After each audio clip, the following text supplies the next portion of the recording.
ბათუმში 5 დღე მიმდინარეობდა საქართველოს 15 წლამდე მოკრივეთა ეროვნული ჩემპიონატი. გურჯაანის სპორტული გაერთიანების მწვრთნელის ოთარ მამულაშვილის ინფორმაციით, აჭარის დედაქალაქში ყველა უძლიერესი მოკრივე ასპარეზობდა, რაც კიდევ უფრო საინტერესოს და დრამატულს ხდიდა მოკრივეთა ურთაბრძოლებს. 60 კილოგრამ წონით კატეგორიაში ბრწყინვალედ გამოვიდა გურჯაანელი გიორგი ყანდიაშვილი, რომელმაც ყველა მეტოქე დამსახურებულად და რაც მთავარია, აშკარა უპირატესობებით დაამარცხა და ქვეყნის ჩემპიონის ტიტულს დაეუფლა.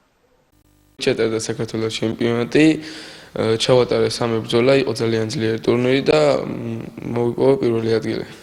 საბრალ მარტის ჩათვლით ვიმყოფობთ ქალაქ ბათუმში, საქართველოს პირველობაზე კრივში 15 წლამდე მოკრივეთა შორის.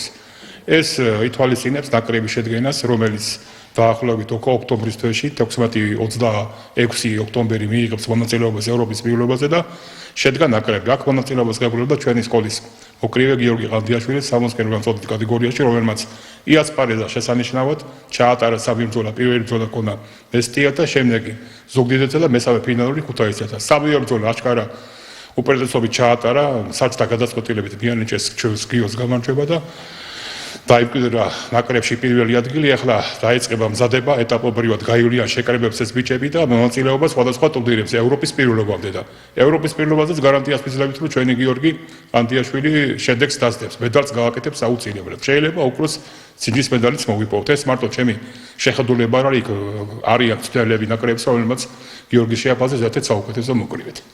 უპირველეს ყოვლისა მიულოცა გიორგის ამ ძლიერ წარმატებას, მის მწვრთნელს ბატონ ოთარ მამულაშვილს და ყველა გურჯაანელს და ყველა გიორგის ყველა გულშემატკივარს.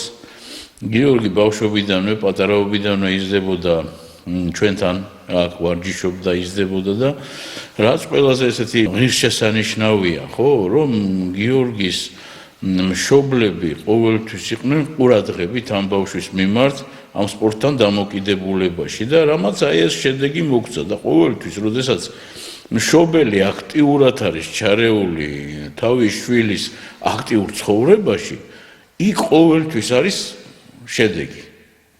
აი მე მინდა ვთქო ყველა მშობელს, რომ აი თავის შვილის ეს მდგომარეობა გულთან მიიტანოს და პირველი გულშემატკივარი იყოს მშობელი თავის შვილისა და თავის შვილის არჩევანისა იმ სპორტში, რომელ სპორტშიც ის ვარჯიშობს და გამოდის ასპარეზზე. აი შედეგი იქიდან იწყება ზუსტად და ეს არის რომ აყვარებ, რომ გიყვარს შენი საქმე და რომ შრომობ და შრომაში ახლა რო ზარმაცობ და მშობელი რო გეხმარება სიტყვით და ეს სიზარმაცეს რო გადალახავ და თან კიდე მიზანი გაგაჩნია, ეს უკვე შედეგის ტოლფასი